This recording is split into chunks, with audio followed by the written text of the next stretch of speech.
Dear friends, welcome again for this week's video. Today, what I would like to show you is something a little strange, probably, if you want to say like that.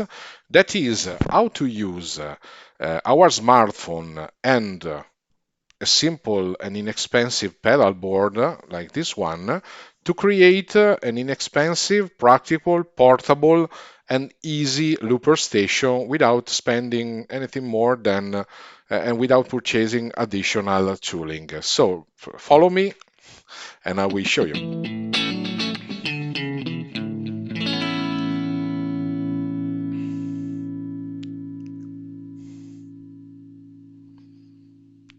Okay, what we are gonna need today is very simple. We need a pedal board, a Bluetooth one like this is more than suitable. If you have an air step or something like that, should work as well. The important thing is that it can be used as a sort of keyboard, so it can be mapped to emulate a keyboard that it can connect to your Android smartphone. This video is again for Android phones.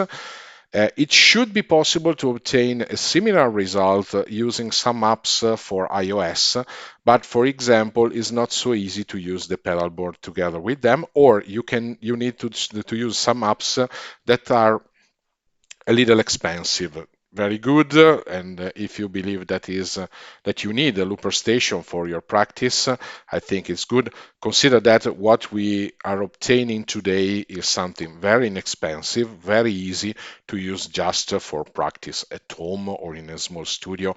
Don't consider this something that you can use in a live or something like that. I would never trust something like that because it is really based on a Bluetooth inexpensive pedal board and your smartphone. So there are a lot of possibilities that it can betray you in the the hype moment of a night. So never use it for this purpose. That's not the topic. You see in the screen also my new X Air device, but this is not the protagonist today. It is only used as a Bluetooth speaker because I need to make you hear what we will be recording using the looper station, and this way I can have more volume and you can hear it in my mic. So let's start with the beginning. I will go really in a step-by-step activity. So the first thing we will do, so let me also show you the screen of my smartphone, is install the application I will be using today, the applications I will be using today. Okay, we will need just three of them. That is Lupify, this one, that is an app that can work, then make your smartphone work as a looper station. Also, we will use another app that is named Octopus. We will install it in a moment from the Play Store. And if you are using the Wave Chocolate as I do, you will need also the Cube Suite app for configuring it. If you have another pedal board like Airstep or something like that, just refer to the official app for the configuration of your existing pedal board. So now let's have a look at the application to install. You see Lupify and CubeSuite I'm already installed in my system. The CubeSuite is available in the website of the manufacturer. There is a QR code below the pedal board, but there are other videos where I explain how to install it, so I will give it for granted. For Lupify and for Octopus, you will find both of them into the Google Play Store. So just search for them and you will find them very easily. You see, this one is already installed. I have them already installed, but I can show you how to install it. So just search in the Google Play Store. I'm sure that you can make it without showing you, on a step-by-step basis. So let's go out from here for a moment because first of all, we need to configure our chocolate pedal board. So it is turned on. It is already coupled with my smartphone. You should see it is named Foot Control 2 here. And I open Cube Suite app, we need to make it emulate a keyboard. So pressing the foot control button, and then in the list, I need to select a functionality like a keyboard. There are already two, keyboard A and keyboard B. With keyboard B, the buttons will be respectively page up, page down, space, and enter. But enter in particular can create conflicts onto your smartphone, so I will not pick this one. I prefer keyboard A. This way we have up, down, left, and right. More easy and more similar to a sort of keypad if you want. So done this, as you know, you just need to close the app and the configuration is already selected on the pedal board. Now we need to go on, but you may imagine that we need to open Lupify. That's not the situation. We need to open, first of all, Octopus, because it will be Octopus that will launch Lupify later. So I'm going really in a step-by-step basis, so be patient, even if I haven't even show you how to record the selection. So let's first of all configure Octopus. So let me open it. By the way, I have to warn you that it will require a lot of permissions.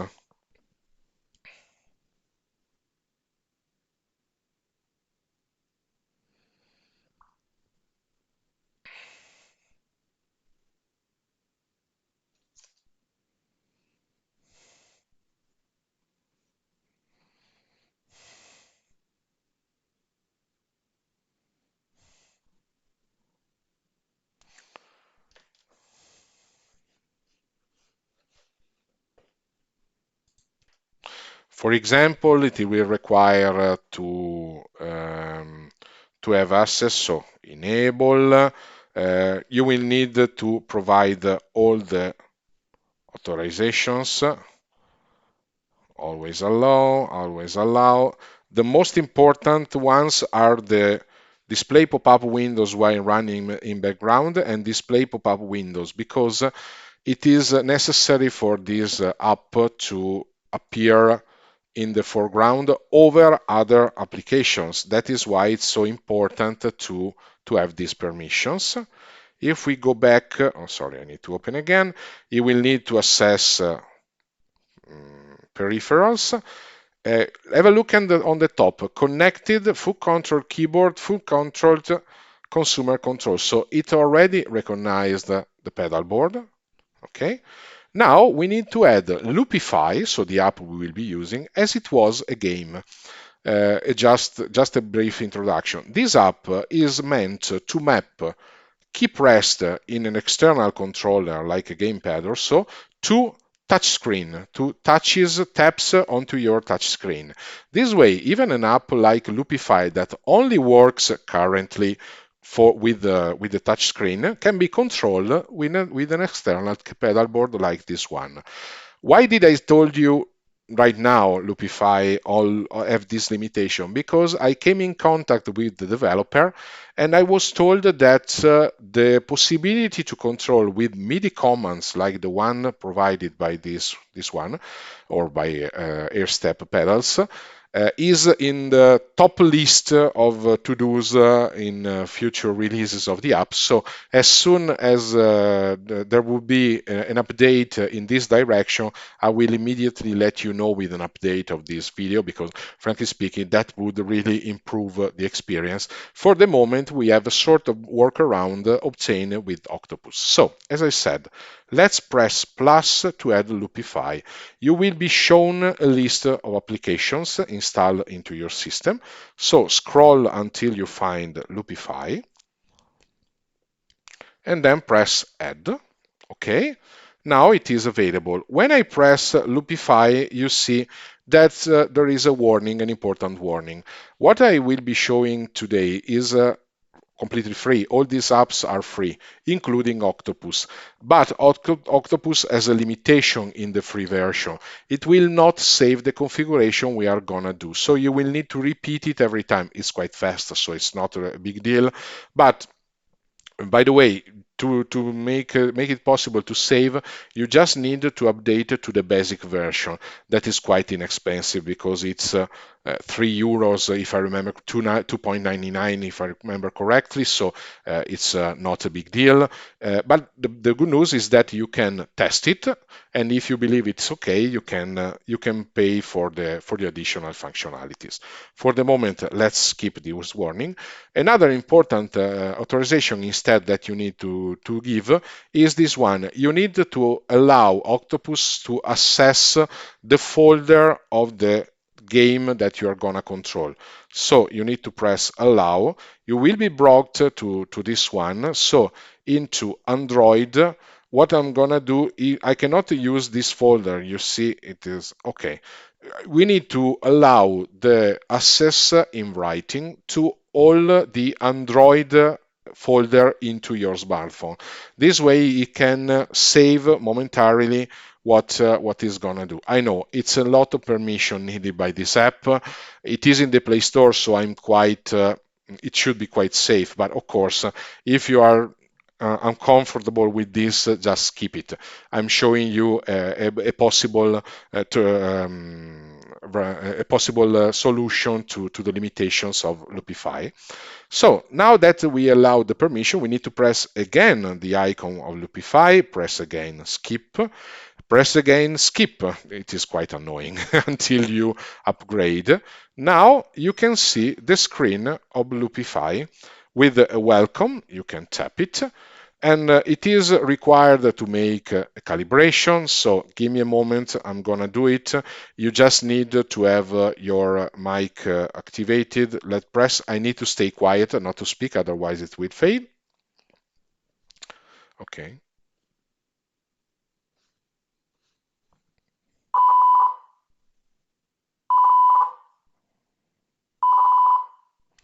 Okay, now it calculated the latency because you heard the voice from the speaker, and it needed to understand what is the Bluetooth latency to make sure that the sound will be synchronized. I'm not showing you in detail how this can work because it's too long, and it has really a lot of options. So just get familiar with that because it's a free app, so you have a lot of possibilities. The first thing to look at is tempo on the top. You need to decide the signature. You can activate a metronome or so, whatever you like. And how it works, very simply, if you press one of the 9 buttons, they are all slots where you can save something and they can sound contemporary. Just press one of them. Now I'm speaking, it is recording, so what I'm saying is replied. When I stop, you will hear it again from the speaker. Now I'm speaking, it is recording, so what I'm saying is replied. When I stop, you will hear it again from the... Okay. So you have seen that this possibility. You can enable all of these. They can work contemporary. You can stop them just touching them. If you keep them pressed, you can cancel what has been recorded. So very easy. But what do we want now? That is the purpose of our topic. I'm not showing you the activity, how to record your guitar, for example, here. If you are really interested and it is not obvious to you how to do it, just let me know. Now I want just to show you how to map the buttons so you can control it from your keyboard. So just press the small blue face on the top of the screen. That is Octopus. It is overlapping. So if I press that, okay, don't show again the screen. You don't need that. You see that there is a sort of small dashboard with some buttons. Press the plus, so the second button, the most evident one, and here you can add some functionalities like some keys. If you press key, you see that it was created in the top left corner, but you can drag it wherever you like, for example, on top of one of these buttons. This is a touch that I can associate to one button, just pressing it. You see that now a arrow heading on to the heading up has appeared. I know it's quite small, so if you are looking at this video from your smartphone, it will be a little difficult to see it. But within the blue circle, the light blue circle, an arrow has appeared. That was the arrow associated, the up associated to the A button. This way, what I can do, if I confirm, so if I can show you in a moment, if I press here, this corresponds to touching the screen in that position. You see, whenever I press, it starts like if I had pressed the screen. And if I press it again, it will stop. You see?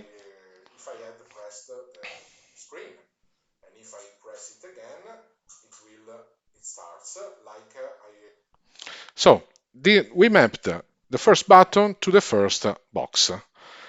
As you can imagine, we can do the same with other buttons. For example, I press another key, I drag it to the second one, for example, here, I don't know, and we can associate it to be button that was down. You see that a down arrow has appeared. Now let's add another key again, associated to the third one, and can be the left arrow that was associated to C. If I press it, you see a left arrow appeared. And then we can associate another one maybe to the general play pose here in this position and associate it to the right arrow that was associated to that. So this is overlapping to show you the position, and it is simulating a tap on the screen. Very simple. Let's press OK. Now it should be configured, so I can start the first one, so that I can speak on it, say something. Oh, okay, well done. Let's stop it.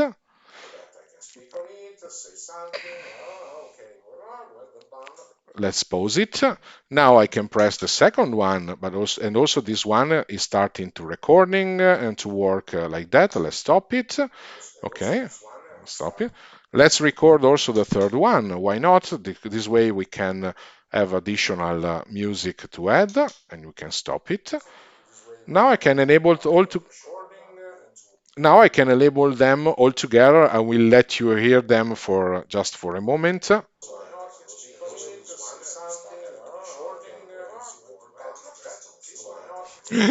A little confusing, I can imagine, but consider that this way you have the possibility, for example, to start and stop completely the loop station from here, with the last button you press the play on the top of the screen, and with the other one you have the first three loops available.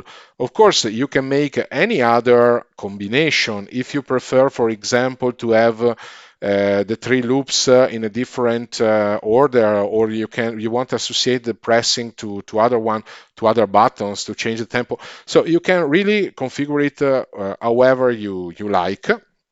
But the important thing is that now it is possible to use this helpful application, but in my opinion quite useless if you need to touch the screen, because either you have somebody else that can do it for you, or if you are playing the guitar like we do, it's definitely not possible. You need to keep your hands on the guitar. How can you do it if you are not if you don't have this possibility? So this way, instead, you can use your pedalboard, and that's exactly as you would have been using an official, a true pedalboard with the loop station, like if you are using, for example, the Mighty Space or something similar. So it's quite interesting, in my opinion, to have this opportunity, and this way it can be usable for you at home.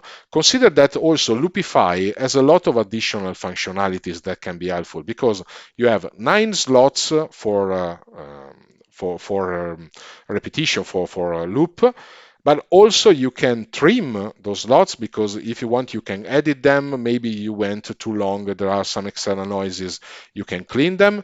You can also record the full song and export it in a readable format. So it can also be used for recording. So in my opinion, it's a very helpful application. With this addition, with the possibility of controlling it using the pedal board, it becomes really usable for practice, for everyday use, at least at home. As I said, I would never use something like that as an official rig for a concert or something like that, because it is too risky, in my opinion. There are a lot of things that can go wrong.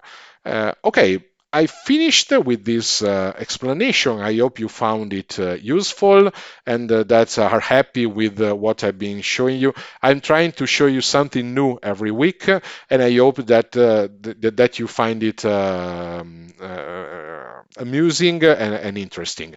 Please let me know in the comment if something was not so clear, if you want me to go in depth into other topics, or in something that I've been showing you today quite in a quick way, but I'm available for that. If something was not clear, if you believe that I could have been explained something better, just let me know. It's important for me to have a feedback, because this way I can improve in my next video and provide additions when necessary, or even if I make a mistake, it's not the first time, and I need to fix something else. Any feedback is more than welcome for improvement, for providing additional contents that you like. If you give me a like, that is the best confirmation that what I did is helpful and amusing for you. In the meantime, I'm renewing with you the meeting for the invitation for next week, and have a nice day. Bye bye.